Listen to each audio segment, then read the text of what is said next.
Welcome sa DRS 2.0. Fresh at nagbabagang happenings bang hanap mo? Mga padabarkads man yan o mga trending topics? Pwes, sagutin natin yan.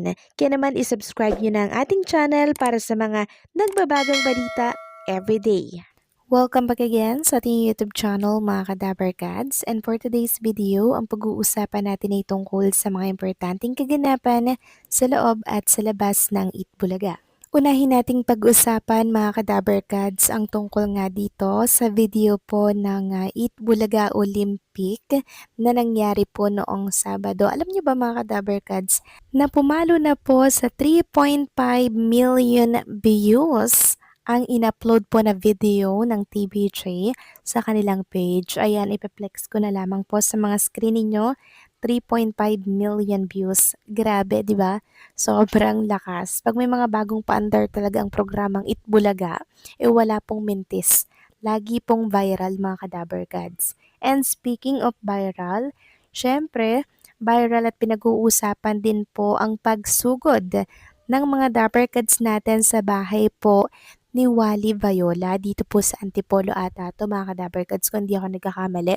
Parang malapit lang to sa bahay ni Paulo Ballesteros. So since birthday nga po ni Wally Viola kahapon, syempre katulad po ng pinapangako ng dabarkads natin na susugod po ang squad sa kanilang bahay, tinupad po yan mga kadabarkads. Nila Maine Mendoza, Ian Red, Alan Kay, Paulo Ballesteros, and syempre itong si Raisa May Dizon. At hindi mawawala syempre si Miles Ocampo mga kadabarkads. So habang si Wally Viola po ay nakaupo sa table dyan mga kadabarkads, hindi niya po alam yung kanyang magiging pakiramdam. As in, gulat na gulat talaga siya mga kadabarkads nang dumating ang mga Itbulaga hosts at kumakanta ng happy birthday. May dalang mga pakik, may mga pabalon pa dyan, sila Maine Mendoza.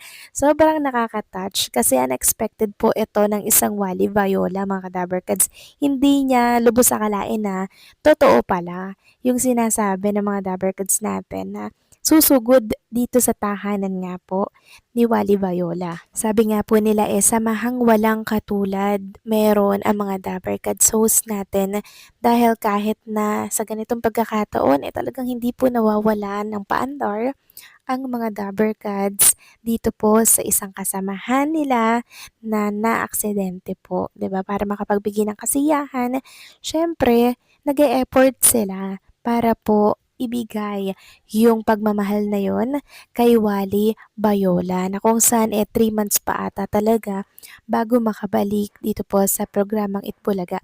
Pero okay lang yun mga kadabarkads, at least ang importante dito, buhay, alive and kicking si Wally Viola. At kung inyong mapapansin mga kadabarkads, meron pong supporter yung paa ni Wally Viola mga kadabarkads dyan.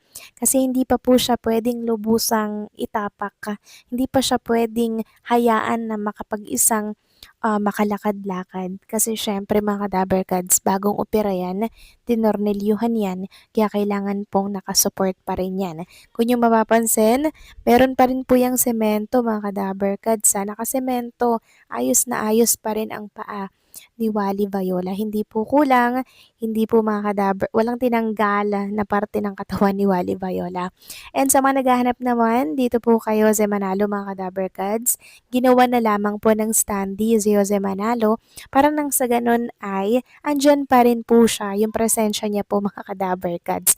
Sobrang aliw talaga ng mga dabarkads natin, ano? Talagang effort kung effort para lamang ma-show yung love and support dito po kay Wally Viola. Sobrang sarap lang makita mga kadabarkads na muli nating nakita, tumawa, humalakhak si Wally Viola sa kabila po ng kanyang pinagdadaanan ngayon. So ang wish ng dabarkads natin syempre ang agarang pagaling and also makabalikan na sana sa Itbulaga.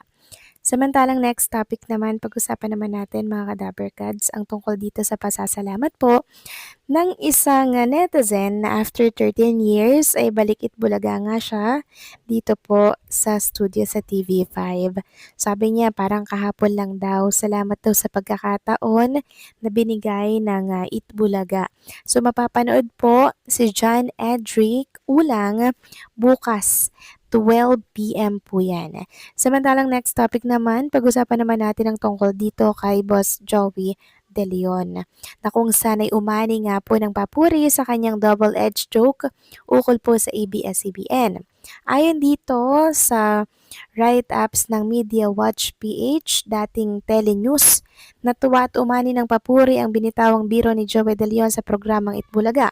Ito ay kaugnay ng kanyang double-edged joke kaugnay sa ABS-CBN. Wika ni Joey De Leon, hindi na uso yung abs, wala na nga yung ABS eh. Sinigunda naman ni Vic Soto na iba naman yun eh. Sabay wika ulit ni Joey De Leon, ABS-CBN pala yun. Sorry. Dahil sa kanyang binitawang biro, natuwa ang madaming netizen at televiewers ng noontime show. Umani agad ito ng papuri mula sa mga ito. Henyo talaga si Joey De Leon. Akalain mo, naisip niya pa yon? Sabi pa ng isa, nakakatuwa ka Joey De Leon, you made our day. Iba talagang Itbulaga mula tape hanggang TVJ production, witty pa rin ang host. Totoo naman sinabi ni Joey De Leon, truth slaps, truth hurts. Ayan mga ka-Dabbercads. Dabbercads Joey, you're rock. Galing mo talaga. Hindi naman nangaasar si Joey De Leon. Kayo naman, wag balat sibuyas. Totoo naman kasi. JDL is an example of good hosting maginoo pero medyo totoo. Perfect yan sir. Sumagot naman si Vice Kandawi ka ng host ng katapat na noontime show. Host siya at trabaho niyang magbiro. Biro lang yon na tila kinampihan pa ni Vice Ganda sa huli si Joey De Leon. Masyado lang kasing oversensitive ang mga kapamilya sa sinasamba nilang production outfit. So alam kasi ni Vice Ganda mga ka-Dabbercads, ang trabaho po ng entertainer, ang trabaho po ng nasa entertainment industry. Mahirap po talagang magpasaya mga ka-Dabbercads. Kaya maging siya, naiintindihan niya po yung joke na yon ni Boss Joey De Leon. At ginagawa din naman po yan ni Vice Ganda mga ka-Dabbercads. Kaya nga din po siya nababatikos. 'Di ba? So, quits lang. Kung baga, gantihan lang, walang mapipikon. Kasi trabaho lang nga naman ito. Samantalang next topic naman, pag-usapan naman natin mga ka-Dabbercads, ang tungkol po dito sa ganap kay Jerome Ibardome. So, inilabas po ni Ma'am Christina Ignacio ang ilang mga picture na kung saan isama-sama nga po itong mga Jeromantics Global kasama si Jerome Ibardome. Sabi nga dito, normal na bata pagkasama siya pero pag humawak na ng mic at kumanta, nakikipag-unahan ka pa rin, makita lang siya. Ano bang meron ka, Jerome Cyrus? So, natatangi po talaga si Jerome Ibardome, mga ka-Dabbercads, diba? Kaya nga po siya ay minahal ng napakaraming Dabbercads natin. Simula una hanggang ngayon, still pinag-uusapan at namamayagpag pa rin po ang kanyang karera dito po sa music industry. And hopefully nga po mga ka-Dabbercads, lahat ng wish ni Jerome Ibardome ay maisakatuparan na po. Dahil alam naman natin na ang wish niya but nothing but the best para po sa kanyang career. So paano mga ka-Dabbercads, hanggang dito lamang po ang update natin. Maraming salamat sa patuloy na pagsuporta.